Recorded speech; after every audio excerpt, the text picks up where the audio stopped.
বাবা, কত মুক্ত, কত সোনা! এইসব আমার, সব আমার।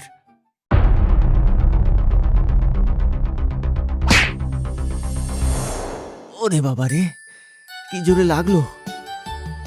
আরে, আমার সোনা দানা কোথায় গেল? আরে, আমি তো ঘরে, খাট থেকে পড়ে গেছি। তার মানে আমি স্বপ্ন দেখছিলাম। যা, আমার সব সোনা দানা। কি গো, খাটের তলায় বসে আছো কেন? হ্যাঁ, সব সোনা দানা চলে গেল বউ। তুমিও পারো বটে। নিশ্চয়ই ঘুমিয়ে ঘুমিয়ে স্বপ্ন দেখছিলে। তোমার আর স্বপ্ন দেখা কমলো না, সারা জীবন এই স্বপ্নই দেখে গেলে। বেরোবে তো নাকি? মোহনপুর গ্রামে বসবাস করত এক বাঁশি বাজক কাঞ্চন। সে সারাদিন তার বাঁশি বাজাতো, আর তা থেকে এই বিভিন্ন সুর নির্গত হতো।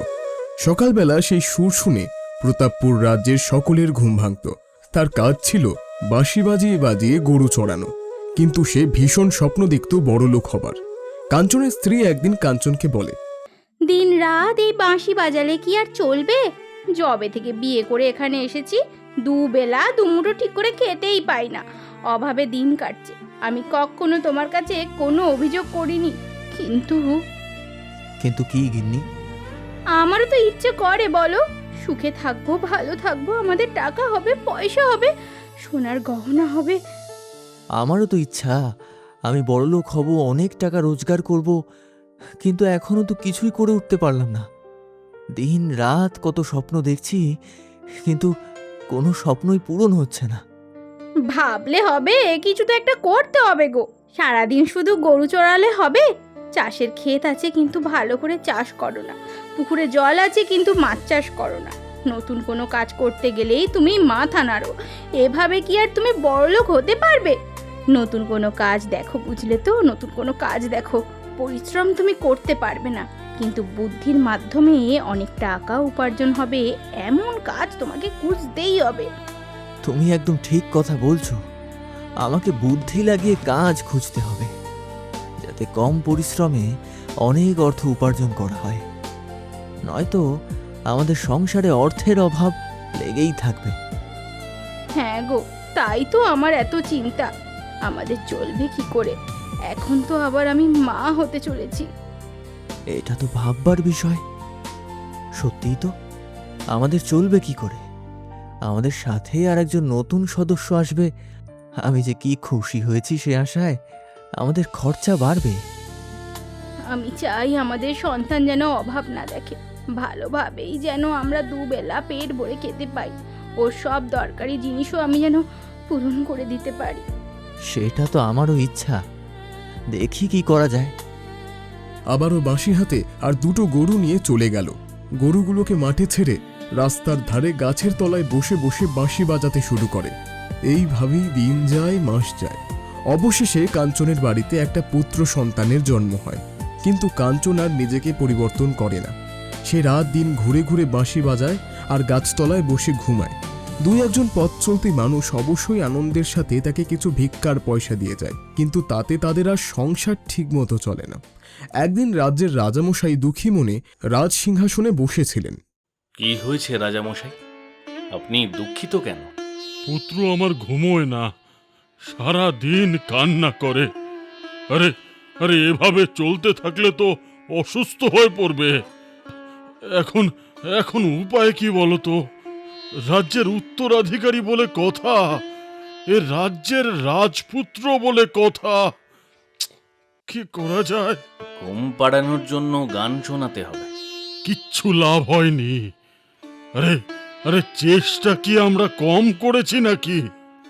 আমাদের রাজ্যে অনেক সঙ্গীত শিল্পী আছে, আমরা তাদের আমন্ত্রণ জানাতে পারি। যদি কেউ আপনার পুত্রকে ঘুম পাড়াতে পারে, তাহলে তাকে পুরস্কার দিয়ে দেবেন। বেশ, তাহলে তাই হোক। শোনো শোনো শোনো, সকল গ্রামবাসীকে জানানো হচ্ছে যে রাজকুমারকে যে গান গেয়ে ঘুম পাড়াতে পারবে তাকে বড় পুরস্কার সহ জমি, ঘরবাড়ি রাজামশাই উপহার দেবেন। কি গো, তুমি কিছু শুনেছো? আমি তো আর কালা নই যে শুনতে পাবো না। সবই শুনেছি। কিন্তু আমি কি করতে পারি বলো? উফ, তোমার কি মাথায় একটুকু বুদ্ধি নেই গো? হ্যাঁ, তুমি তো একদম গবেট। তুমিও যাও, তোমার বাঁশির আওয়াজে সকালে সকলের ঘুম ভাঙে। পশু পাখি এক জায়গায় থমকে তোমার বাঁশির মধুর সুর শোনে। একবার চেষ্টা করে দেখো না গো, আমাদের ভাগ্যের চাকা খুলে দিতে পারে। কিন্তু আমি তো ভেবেছিলাম আমি বড় লোক হব। সেই রাজদরবারে গিয়েও যদি আমাকে বাঁশি বাজাতে হয়, তাহলে আমার দরকার কি? আমি এই গাছতলায় বসেই বাঁশি বাজাবো, একই তো ব্যাপার। আরে মাথা মোটা গবেট লোক, গাছের তলায় বাঁশি বাজানো আর রাজপ্রাসাদে বাঁশি বাজানোর মধ্যে অনেক বড় পার্থক্য আছে গো। ওখানে বাঁশি বাজিয়ে রাজপুত্রকে ঘুম পাড়াতে পারলেই রাজামশাই খুশি হয়ে কত কি দেবে।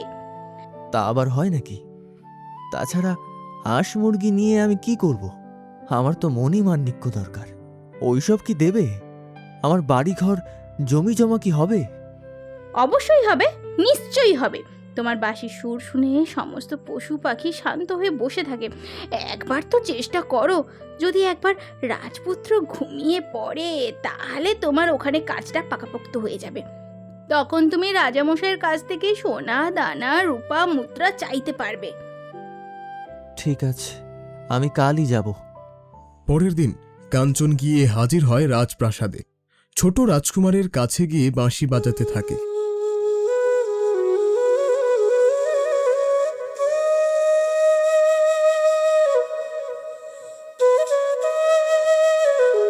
বাঁশির শব্দ শুনে রাজকুমার ঘুমিয়ে পড়ে। রাজপ্রাসাদে এই প্রথমবার আনন্দের বন্যা বইতে দেখা যায়। আজ আমার খুব আনন্দের দিন, খুব খুশির দিন। এই এই কে আছিস? ওকে রাজপ্রাসাদের বড় বড় রাজহাঁস দুটো দিয়ে দে। যা যা যা, দিয়ে দে ওকে। মাত্র দুটো রাজহাঁস, এটাই আমার প্রাপ্য রাজামশাই। আচ্ছা আচ্ছা আচ্ছা, তাহলে কি লাগবে বলো? গরু, ছাগল, হাঁস, জমি কি লাগবে তোমার বলো? আমি আমি সব দিয়ে দেবো তোমাকে। 5 কলসি মোহর লাগবে রাজামশাই। আমি তোমাকে 1 কলসি স্বর্ণ মুদ্রা দিতে পারি, চলবে? বেশ, তাহলে তাই দিন মহারাজ। গরুর গাড়িতে করে 1 কলসি মোহর নিয়ে কাঞ্চন ফিরে আসে তার বাড়িতে। তাকে দেখে হাসি মুখে ঘর থেকে তার স্ত্রী বেরিয়ে আসে। বাবা, তুমি এত কিছু নিয়ে এসেছো?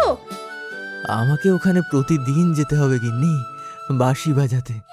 তাহলে ভাবো আমরা কত মোহর, মুক্ত, মাণিক্য পাবো। আমি ধনী ব্যক্তি হয়ে যাব গিন্নি, এই এলাকার সবচেয়ে ধনী ব্যক্তি। তুমি আজকে যা এনেছো না, এতেই আমাদের 7 পুরুষ চলে যাবে। আর কি লাগবে বলো তো? আমি বলেছিলাম না, রাজা মশাইকে খুশি করতে পারলেই তোমাকে সব দেবে। তবে আমার আর কিচ্ছু চাওয়ার নেই গো, আর কিচ্ছু চাওয়ার নেই। বলো কি? আমি আরো সোনা দানা, আরো মুক্ত মাণিক্য চাই। এটা দিয়ে আমি একটা বড় রাজপ্রাসাদ বানাবো। প্রত্যেক দিন রাজার কাছ থেকে কিছু না কিছু আদায় করব, দেখে নিও। পরের দিন সকালবেলা কাঞ্চন আবারও আনন্দের সাথে রাজপ্রাসাদে যায় এবং সেখানে গিয়ে বাঁশি বাজিয়ে রাজপুত্রকে ঘুম পাড়িয়ে রাজার কাছ থেকে রাজপ্রাসাদের সব থেকে বড় বড় দুটো হাঁস চায়। আচ্ছা ঠিক আছে, আমি তোমাকে এই দুটো হাঁসও দিলাম, নাও।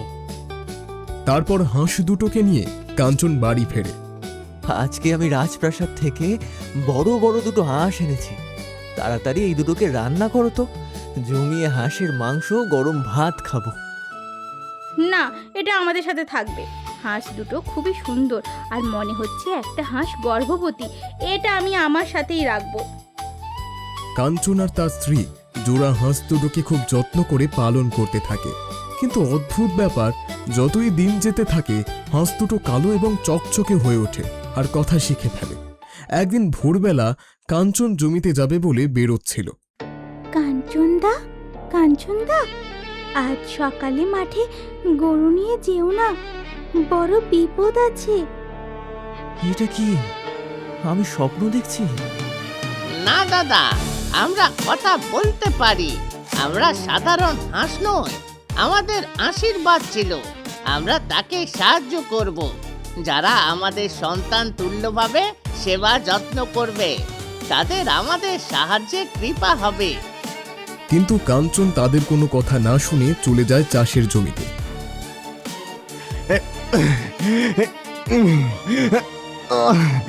জমিতে কাজ করতে করতে তাকে হঠাৎ সাপে দংশন করে। এবার কি হবে বলো তো, কি করব? আমরা বারবার বারণ করেছিলাম, কিন্তু কাঞ্চনদা আমাদের কোনো কথা শোনেনি। চিন্তা নেই, আমি তোমাদের ওষুধই বলে দিচ্ছি, খাইয়ে দিও। আস্তে আস্তে সুস্থ হয়ে উঠবে, তবে অনেক দিন সময় লাগবে। আমাদের চলবে কি করে? ততদিন আমাদের চলবে কি করে? আমার কোলে যে ছোট শিশু। চিন্তা করো না, যতদিন না সুস্থ হচ্ছ ততদিন আমি প্রত্যেক দিন সকালে একটা করে সোনার ডিম দেব, তাতেই তোমাদের সংসার চলে যাবে। পরের দিন সকালে কাঞ্চন খাটের নিচে একটা ঝলমলে জিনিস দেখে। গিন্নি, গিন্নি, এটা কি সোনার ডিম?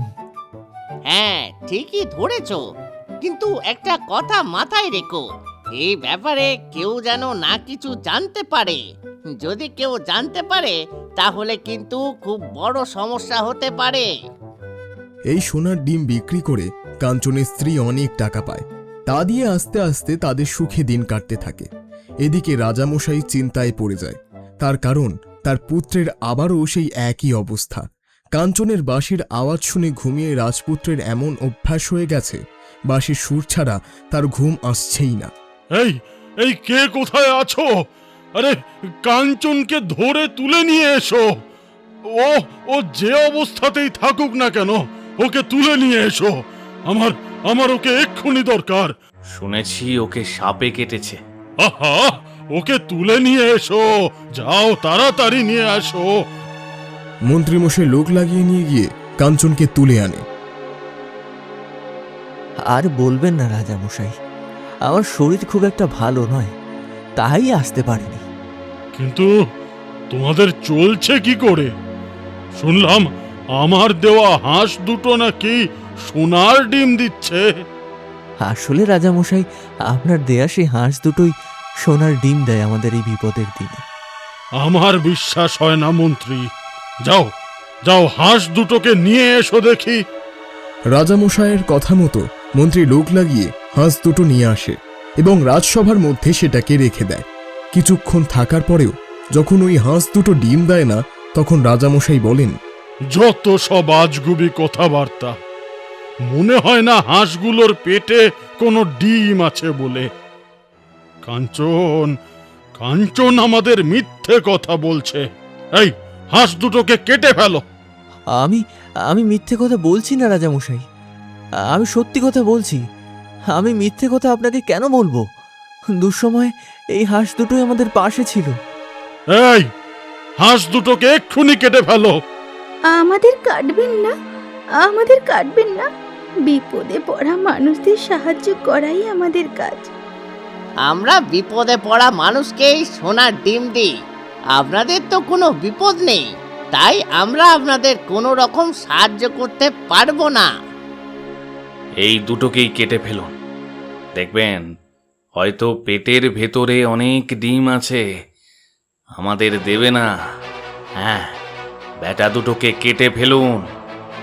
আমাকে কাটবেন না, দয়া করে আমাকে কাটবেন না। আমি গর্ভবতী, আমাকে কাটবেন না। তার মানে তোমার পেটে অনেক ডিম।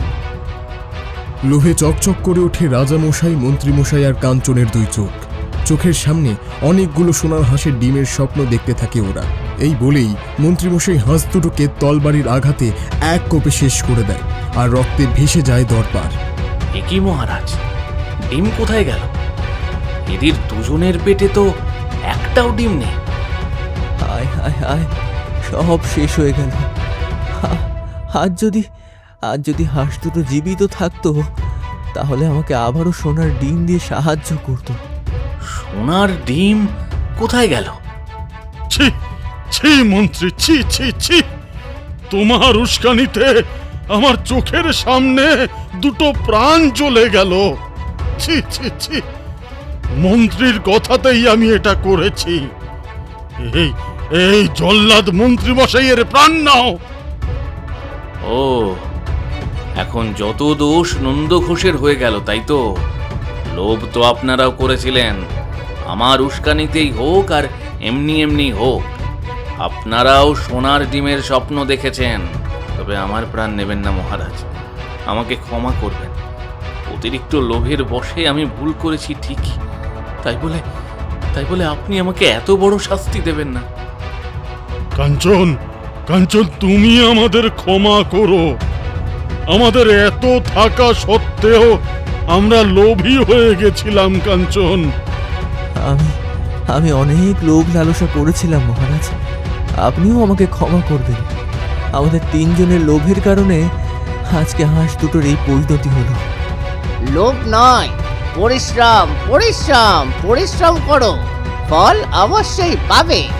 গরিব মানুষের কাছ থেকে লোভ একদম নয়। দান, ধ্যান, অন্য কাজ সর্বদা মনে রেখো। একদম না, আর কখনো করব না। আর গরিব মানুষদের আমি প্রতি সপ্তাহেই কিছু না কিছু জিনিস দান করব, এই আমি কথা দিলাম। আমিও আর কোনো লোভ লালসা করব না। আমি আপনাকে এমন একটা বনজ ঔষধি দিয়ে যাব, যে ঔষধি রাজপুত্রকে ঠিক মতো খাওয়ালে ঠিক সময়ে রাজপুত্র ঘুমিয়ে পড়বে, আর কোনো বাদ্যযন্ত্রের প্রয়োজন হবে না। তাহলে তোমার চলবে কি করে? মহারাজ, আপনি তো আমাকে অনেক স্বর্ণমুদ্রা দিয়েছেন। এছাড়া আমার তো চাষের জমি আছে, পুকুর আছে। কিছু না কিছু পরিশ্রম করে আমার ঠিক দুবেলা ভালো মতো চলে যাবে। হঠাৎ করে চোখের সামনে হাঁসের মৃতদেহগুলো আবারও জীবন্ত হয়ে উঠল, ডানা ঝাপটিয়ে উঠল। ভুলে যেও না, আমরা জাদুই হাঁস, আমাদের মৃত্যু কখনোই সম্ভব নয়। তবে তোমাদের লোভ কেটে গেছে, এটা দেখে বেশ ভালো লাগলো। এই বলে হাঁস দুটো অদৃশ্য হয়ে গেল, আর সঙ্গে সঙ্গে সেখানে দুটো বড় বড় সোনার ডিম চলে এলো। এটা তোমার প্রাপ্য। কাঞ্চন সে ডিম হাতে করে নিয়ে বাড়ি ফিরে এলো। এরপর থেকে কাঞ্চনের আর অভাব থাকে না, লোভ থাকে না। সুখের শান্তিতে বসবাস করতে থাকে রাজ্যের সকলে।